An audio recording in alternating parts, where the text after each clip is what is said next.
कन्हैया ने एक लीला यहाँ पे करी कि कन्हैया सबके घर में जाए करके माखन चुराने लगे और एक अपनी मंडली तैयार की जिसका नाम है गोपाल चौर प्रचार मंडली।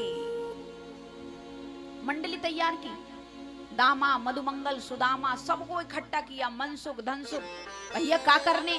बोले करनो कहा है, अब ऐसो करो घर के लोग करेंगे चोरी।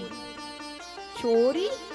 ए भैया दुनिया तो अच्छे काम सिखावे, तू कैसे बुरो काम सिखा रहा हो चोरी करने को? दुनिया तो कहा चोरी मत करिए और तू कह रहा हो चोरी करके। सुनो तो, चोरी अगर किसी के धन की करते हो, किसी के जेवर की करते हो, सोने चांदी की करते हो तो वो चोरी होती है, लेकिन खाने पीने वाली वस्तु की चोरी करोगे तो वो चोरी नहीं होती है। भैया का चुराने खाने के लिए? बोले ज्यादा कुछ नहीं चुराएंगे, बोले अब सबके घर को माखन चुराएंगे। माखन? बोले हाँ। बोले भैया माखन क्यों चुराओगे? बोले तुम्हें नहीं पता? अरे हम लोग हमारी गैया चरा के लामे, बछड़ा चरा के लामे, दूध काढ़े और मैया दूध बिलोवे और माखन बेचने चली जाए ये लोग मथुरा में, और हम लोग करें गैयन की सेवा और मथुरा के छोरा खाए खाए के पहलवान पड़ रहे हैं। याले अब मथुरा माखन नहीं जाने देंगे, माखन चुराना शुरू करो। अब जाए करके एक गोपी के घर में भगवान घुस गए, प्रवेश करके। गोपी सो रही थी, गोपी ने देखा कि माखन छीके पे बांध दियो, भैया सवेरे मथुरा लेके जाऊंगी बेचवे को। भगवान ने देखो दामा से कही, ओ मधुमंगल? बोलो हाँ। बोल देख ऊपर मटकी टंगी है? बोले हाँ टंगी तो है भैया, पर यह मिले कैसे? इतने ऊंचे छीके पे मटकी लगा दी, ये मिलवे वारी ना है। बोले काहे को टेंशन कर रहे, तुम सब बन जाओ सीढ़ी। हमारे ब्रज में कहते हैं नसैनी, यहाँ कहते हैं सीढ़ी, हमारे यहाँ कहते हैं नसैनी। बोले तुम सब नसैनी की तरह बन जाओ, मैं तुम सबके ऊपर चढ़ के माखन ले आऊंगा। बोलो अच्छा तो भैया तू ही चालाक है, तू माखन खाइए ऊपर बढ़िया बढ़िया और हमको छाछ दिए। बोले ना ना पहले सबको खवाऊंगा भैया। सबको खवाओगे? हाँ। बोले हमको सबको खिलाओगे? बोले सबको खिलाएंगे, ऐसो ना है मैं अकेले ही खा जाऊं। बोले सही है। अब तो गोल गोल सबने एक दूसरे के ऊपर हाथ रखे, सर झुकायो, कन्हैया पीठ पे पैर लगा के चढ़ गए। चढ़ गए भैया, माखन उतार ली, दामा मधुमंगल सबको खिला रहे हैं, बंदरन को बिल्लियन को जितने भी जा रहे हैं वहां पर, जितने भी पशु पक्षी सबको डाल रहे हैं। अब इधर क्या देखा कि जो गोपी थी वो घर में सो रही थी, अब माखन खाए पी के जाकर के उसके द्वार पर मटकिया फोड़ दी। अब मटकी को फोड़ के देखे, अब बोले कन्हैया चलो भैया दूसरों घर देखेंगे। बोले सुनो तो पहले थोड़ो उत्पात तो मचाए ले, क्योंकि कन्हैया की, हमारे जो कन्हैया है ना, उनकी हमेशा से नटखट स्वभाव है, इसलिए हमारे ब्रज में कहते हैं ऊदमी। बड़ो भैया ऊधम मचाए दिए हुए थे। जाकर के क्या देखा भगवान ने कि एकदम जाकर के देखो कि गोपी सो रही और गोपी की बगल में बाके पति सो रहे और पति की बगल में एक छोरी सो रही। बोले अच्छा तो ये सब सो रहे हैं, हम दर्शन देने आए, इनने दर्शन तो करे नहीं है। याले का काम करी कि गोपी की चोटी और वाके पति की दाढ़ी दोनों को बांध दियो।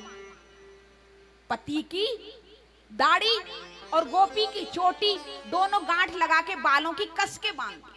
अब कस के बांध के, और जो छोरी बीच में लेटी ना लाली, बाकी कान में बोलो लाली हवा। अब लाली बाबा को कड़े रहे, हवा हवा हवा हवा। अब बाबा इतकू कड़े रहे हवा, मैया इतकू करे हवा। अब दोनों इधर कड़े, बाबा कह रहे, मैया कहे हटना, बाबा से कहे हटना, मैया कहे बाबा हटना।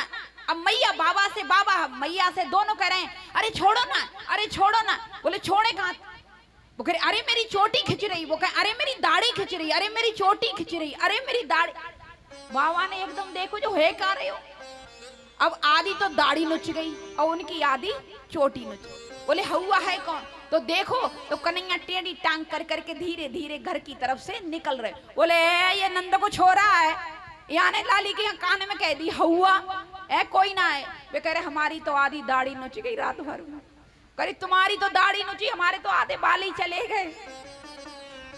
अब तो दौड़ी दौड़ी गई, तब तक कन्हैया भाग गए दर्शन देने। ऐसे प्रकार से भगवान ने कई लीलाएं। सुबह को पता चला भगवान को कि भगवान ने देखा कि सभी गोपिकाएं ले जाकर के मटकी और रथ में बिठाल के गगरी मुंह पर रख करके, सर पर माखन रख के सब जा रहे हैं।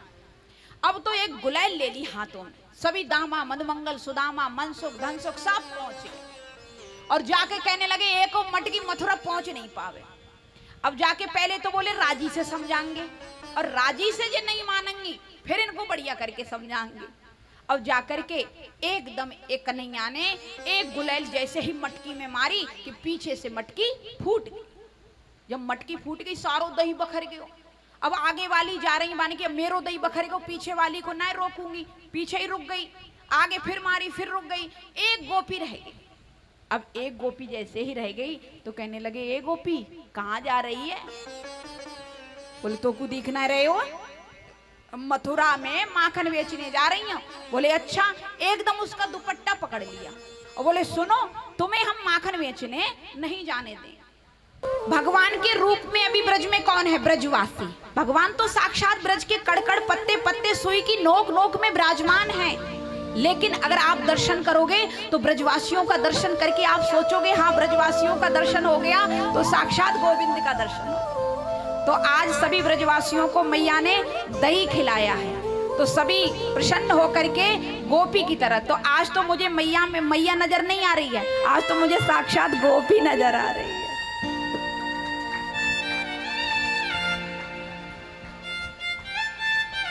इस प्रकार से मेरे गोविंद ने कई लीलाएं की हैं। एक दिन का देखा कि मैया ने देखा कि कन्हैया ब्रज में बड़ी माखन चोरी कर रहे हो। अब तो सभी गोपी ग्वाल आकर के मैया को शिकायत करने लगे। तेरी मैया देख तो सही, तेरो 5 वर्ष को छोटो सो छोरा गली गली में डोले और माखन खावे, और भैया राजी से माखन खाए तो याकू दे भी दे, ये तो चुराई के माखन खावे, हमारो माखन और बिगाड़ देवे। मैया ने जैसे ये देखी मैया ने बोली अरे भैया हाँ, बोले आज तो ना सत्यनारायण भगवान की कथा है ना कुछ है, और ये सब कहाँ जा रहे हैं? तो एकदम देखो तो सब मैया के घर की तरफ चली आ रही। मैया ने कही ये कहाँ आ रही हैं? अब कन्हैया एकदम फिर रोए लग गए। कन्हैया समझ गए आज मेरी शिकायत करवे वारी आ गई, क्योंकि मैं तो इनको दर्शन देने को गई और इनने तो मेरे घर में आके अब शिकायत कर। अब कन्हैया ने कहा देखो जैसे ही मैया ने रात को मोटो मोटो काजल लगाए दे कन्हैया की आंखन, सोई कन्हैया ने देखो जैसे ही अटेरना की सारी मैयाएं मेरे घर में आए हुए लग गई। सोई भी रोए हुए शुरू हो गई और रोए रोए के जितनों काजल आंखन में वो सब गालन पे कर ली, गालन पे मुंह पे जैसे ही हाथ पोछे यहाँ लगाए ले यहाँ लगाए ले यहाँ लगा। अब रोए भी लग गई, झरोका से झांक के देख रहे हो खिड़की से जाए कहाँ रही है। सोई सब आके घूम के चौक में खड़ी है। मैया बोली आज समझ में ना आई कैसे आ गई भैया? बोली मैया कहाँ है? कौन? अरे भाई तेरो नटखट छलिया छोरा। छलिया छोरा कछु बिगाड़े आयो? बोले बिगाड़े आयो, आज हमारे लिए जाकर के मथुरा की रास्ता में घेर के और हमारी सारी मटकियां फोड़ दे। हाय मैया बोली जो ऐसे ही कर तो रहेगो का। अब मैया को शर्म आए भी लग गई। जब संतान की कोई शिकायत कर भी आवे ना तो मैया को बड़ी, मैया शर्म के मारे मैया बोली कहाँ है? दारी को भलो अबे तो अंदर ही सोए रहे हो। मैया देखवे लगी। जैसे ही मैया देखवे गई तो कन्हैया ने रो रो के पूरे मुंह पे काजल कर ली और बोले मैया ये मेरी शिकायत करने आई तोते, तू डोकरी है भोली सी, तू कछु ना जाने। बोले क्यों? बोले ये आले शिकायत कर रही है तेरे छोरा को ब्याह ना है जाए। यही हाल है, शिकायत कर रही हैं कहीं तेरे छोरा को ब्याह ना है जाए। मैया चक्कर में मत आ जाइए इनके, ये तेरे छोरा को ब्याह ना होने देंगी, याले चोरी को नाम लगा रही हैं। मैया करी सही कह रहे हो, एक तो बुढ़ापे में मुंह देखने को मिलो, ये सब आगे। बोले कितनो दही खा लियो तुम्हारो, कितनो माखन खा लियो, ऐसे करो तुम हमारे घर से ले जाओ। बोले ना हम ना ले जाएंगे तुम्हारे घर का, हम तो बाको दर्शन करेंगे और अपने हाथन से बाको चुकोटी भरेंगे, यानी हमारो माखन कैसे।